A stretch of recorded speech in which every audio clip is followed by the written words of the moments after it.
encontró la doctrina del pensador ateo alemán Arthur Schopenhauer. En él encontró el consuelo que tanto deseaba para poder darle sentido a un universo sin Dios.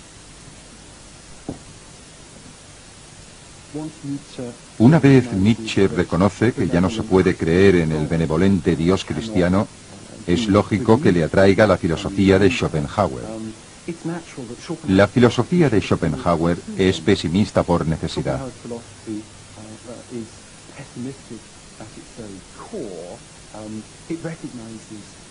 Reconoce que la experiencia humana no es en general muy agradable y que existen ciertas formas para poder acomodarnos a esta verdad, a la que Nietzsche se refiere en su primer libro, El origen de la tragedia, la verdad de Salinas, que lo mejor sería no haber nacido, y que lo mejor después de eso es morir pronto. Según Schopenhauer,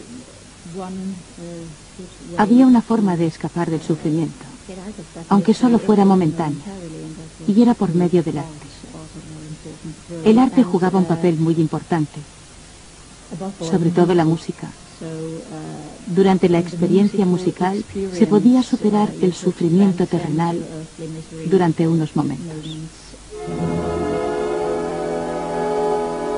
Para Nietzsche, donde mejor se podía demostrar la teoría de Schopenhauer era con la música de Richard Wagner.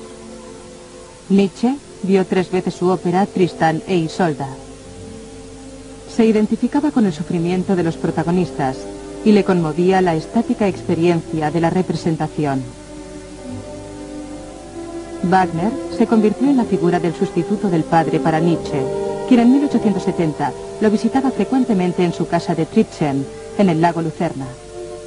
En el arte del compositor, Nietzsche vio la posibilidad de un renacimiento de la cultura europea, basado en el modelo clásico griego de la tragedia. La obra de Nietzsche, El origen de la tragedia, fue inspirada en gran manera por Wagner, y en ella sostiene que la música de Wagner representa un ideal precristiano, simbolizado por el dios griego Dionisio.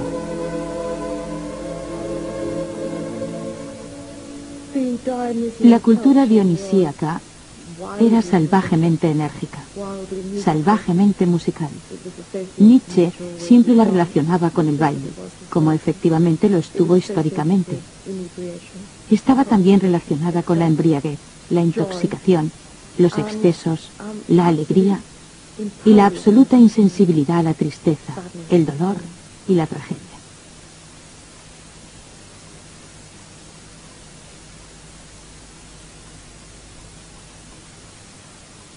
A medida que se iba debilitando por las enfermedades crónicas, Nietzsche fue buscando una respuesta filosófica al sufrimiento de la existencia.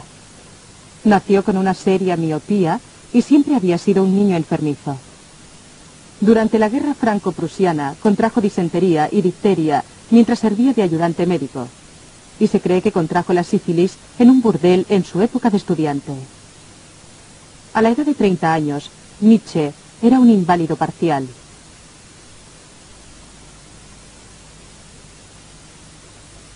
Cada 2 o 3 semanas paso 36 horas en la cama. Un auténtico tormento. Tal vez esté mejorando gradualmente, pero este invierno ha sido el peor. No dejo de pensar en el esfuerzo que representa pasar el día, y cuando llega la noche no queda ningún placer en la vida. Me sorprende lo difícil que resulta vivir.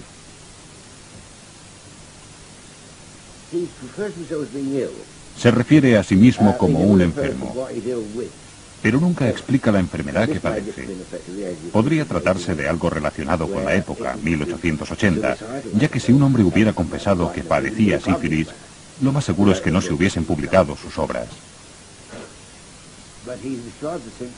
Pero describe los síntomas con tanta claridad que resulta difícil creer que no se diese cuenta de que sus lectores, por lo menos los hombres, no supieran lo que estaba describiendo.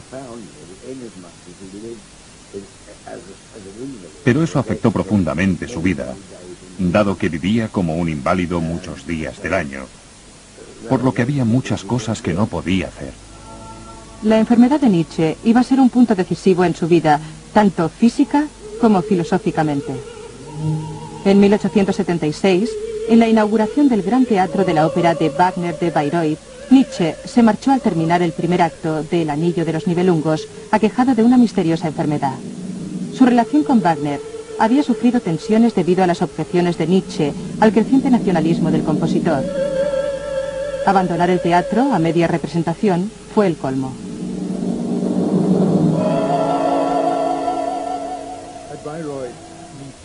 En Bayreuth, Nietzsche sintió literalmente náuseas, y dichas náuseas fueron un punto decisivo y un símbolo.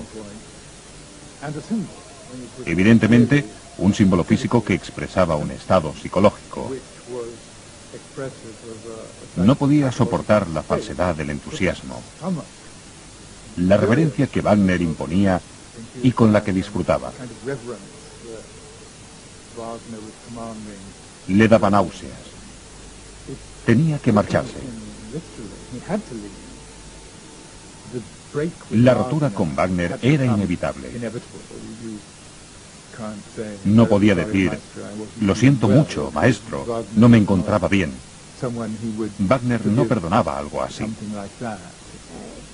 Su salud se había deteriorado y creo que necesitaba de la filosofía, de su propia filosofía para enfrentarse a la vida, a sus problemas.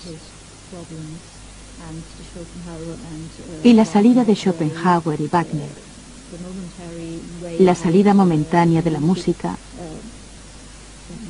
ya no era suficiente para él. Dejé de ser pesimista en los años en que mi vitalidad era más baja. El instinto de autorrestauración me prohibió una filosofía de la pobreza y el desaliento. De hecho, así es como me parece ahora ese largo periodo de enfermedad. Descubrí la vida de nuevo, incluyéndome a mí mismo, por así decirlo.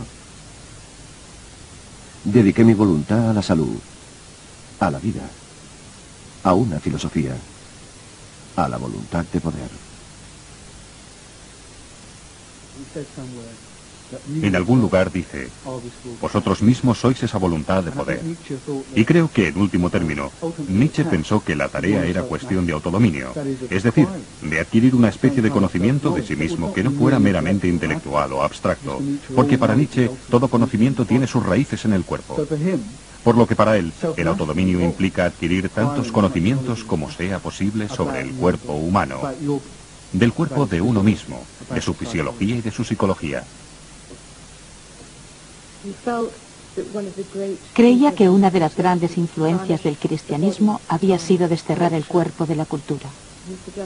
Llegó a sugerir que tal vez toda la filosofía occidental fuera un concepto erróneo del cuerpo, y consideraba que nuestra naturaleza física y nuestra naturaleza psicológica guardan relación con nuestra forma de pensar. Y creo que la frase la voluntad de poder, die Wille du Maker, en alemán, puede leerse en términos de esta idea de hacerse a uno mismo. Y lo que podríamos considerar como parte de su legado al siglo XX es la institucionalización de hacerse a uno mismo como terapia. Creo que este es un aspecto pionero de su trabajo que nos lleva a Freud. Quiero decir que, discutiblemente, sin Nietzsche no hubiera existido Freud. La nueva filosofía de Nietzsche dio lugar a la publicación de Humano demasiado humano, subtitulado Un libro para los espíritus libres. Comenzado en la soledad de la campiña suiza, era tanto una obra de psicología como de filosofía. Fue la primera gran declaración de individualidad de Nietzsche y desafiaba a la humanidad a pensar por sí misma. Lo escribió en cortas ráfagas aforísticas mientras daba largos paseos, un método de trabajo que seguiría el resto de su vida. Y adelante, por un camino de sabiduría, con paso firme, con enérgica confianza. Seas como seas, sé tu propia fuente de experiencias. Deshazte del descontento acerca de tu naturaleza. Perdónate a ti mismo. Lo tienes en tu poder, mezclado con lo que has vivido. Tus comienzos en falso, errores, engaños, pasiones, tus amores y tus esperanzas. tu propia meta, sin sobrarte nada. Se había librado de las trabas de las antiguas tradiciones y de opiniones que no eran suyas. Y para el espíritu libre significaba estar dispuesto y poder y atreverse a tener nuevas perspectivas y a cuestionar continuamente las propias opiniones y a ser lo suficiente imparcial como para encontrar el propio camino.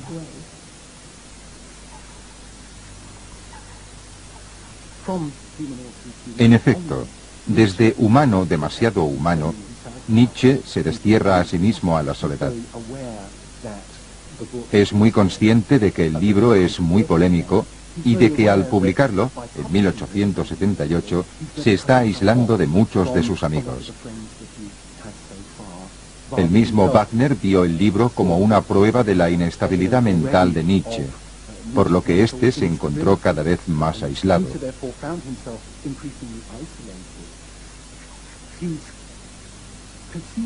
Se concibió a sí mismo como una especie de heroica figura errante, dirigiéndose a las montañas, a un nuevo territorio. Un año después de la publicación de Humano demasiado humano, Nietzsche renuncia a su cátedra en Basilea debido a su mala salud y se traslada a la región del Algedien en los Alpes suizos. Viviendo en su pequeña pensión, se buscó una habitación en esta casa de huéspedes en el pueblo de Sils Maria. Durante los siguientes 10 años, pasaría los veranos aquí y los inviernos en la Riviera francesa o en la Riviera italiana, trasladándose según los cambios climáticos para adaptarlos a su salud. Le encantaba el aire fresco o enrarecido y el frescor en verano. Parece que ese era el clima que más le agradaba, ya que creía que así podía pensar con mayor claridad. Encontró lo que estaba buscando en su prosa. Me refiero a que utilizó metáforas, ya que estaba buscando algo duro y no susceptible a las emociones humanas. Así que en las montañas encontró la imagen de un mundo en el que las emociones humanas eran insignificantes.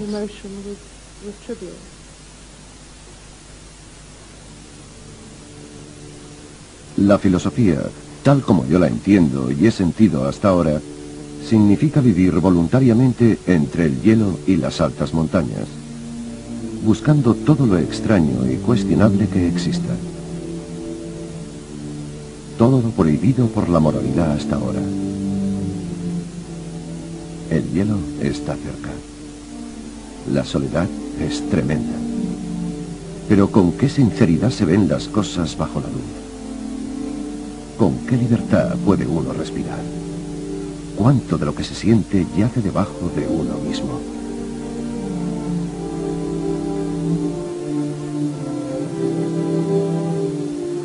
En 1882, mientras viajaba por Italia, el viejo ermitaño de Sils Maria, como Nietzsche gustaba llamarse, conoció el único amor romántico de su vida, Lou Andrea Salom, una brillante y joven estudiante. Aunque solo tenía 20 años, Nietzsche la describió diciendo que era tan sagaz como un águila y tan valiente como un león, y la consideró su protegida filosófica. Se la presentó a su amigo, el psicólogo Paul Rée, y durante todo aquel año, los tres fueron inseparables. Viajaron juntos por Italia, viviendo como espíritus libres.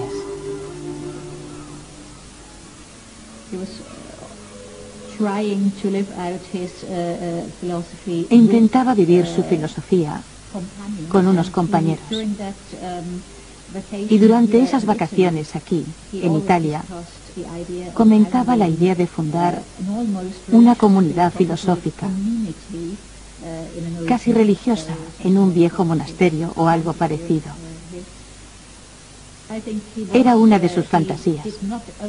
Creo que no solo veía a Lou como la compañera ideal de dicha comunidad de eruditos, sino que se sentía atraído hacia ella como mujer. Nietzsche propuso en matrimonio a Lou Salomé, quien no quería casarse con él ni con nadie. Y llegó a proponer un ménage à trois con él y Rey. Poco después, se reunieron de nuevo en Leipzig y luego